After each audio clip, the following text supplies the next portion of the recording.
Hvor meget adskiller livet som homoseksuel sig fra livet som heteroseksuel? Vi går tæt på tilværelsen som homoseksuel og sætter fokus på fordomme og forskelligheder.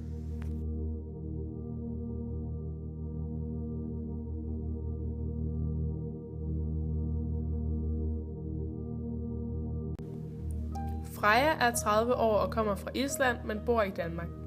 Tidligere havde Frejas forældre svært ved at acceptere hendes seksualitet, men nu hvor hun har 2 børn, accepterer de hende, da de kan se, at hun har det, der ligner et almindeligt familieliv.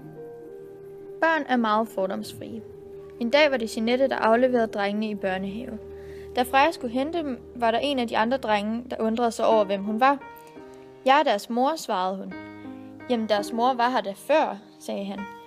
De har 2 mødre, svarede Freja, hvorefter han svarede, nå, og fortsatte videre. Børn tager tingene, som de er. Emily bor i Australien og har været forlovet med sin kæreste siden august 2013.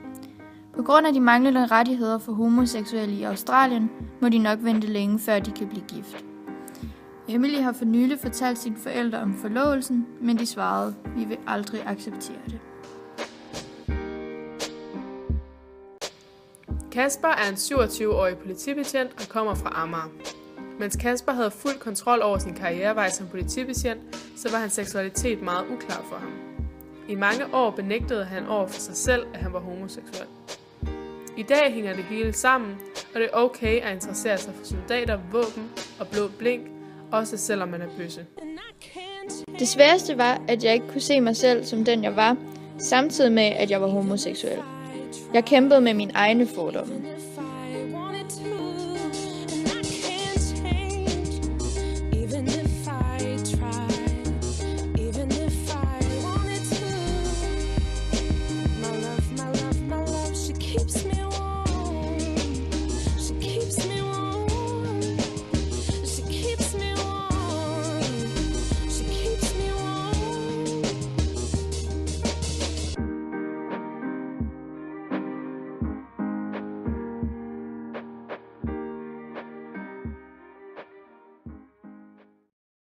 When I was a kid and I first heard the word gay and what it meant, it sounded like a mental, emotional affliction, and I was sure that I had it. It became my great secret.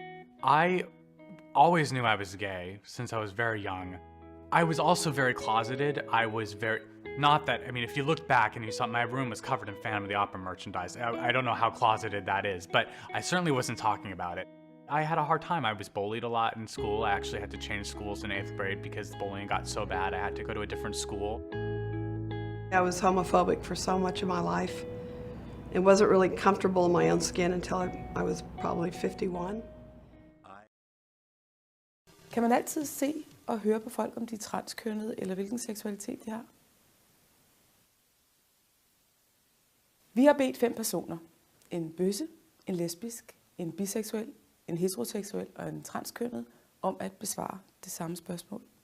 Prøv om du kan gætte, hvem der har været.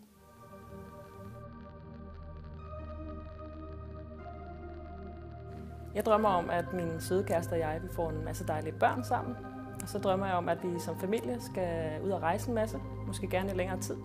Fordi jeg tror, det kunne være den fedeste og mest fantastiske oplevelse at få sammen som familie. Jeg drømmer om at blive gift med min samlever og være succesrig i alt, hvad jeg foretager mig sammen med min kæreste. Jeg tror, det jeg drømmer om, det er at sidde i en sofa sammen med min partner. Vi sidder i hver vores ende af sofaen og læser en bog. Vi gør det sammen, men stadigvæk noget hver for sig, fordi vi stadigvæk er individer. Det tror jeg er det, jeg drømmer om.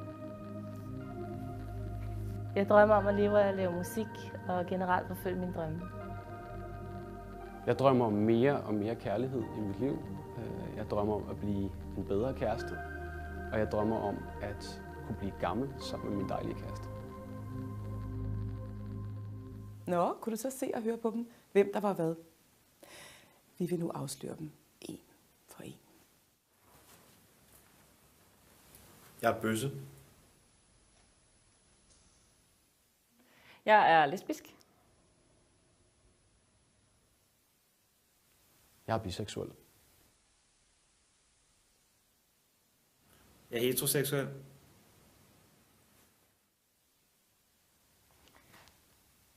Jeg blev ikke født som pige.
keeps me warm.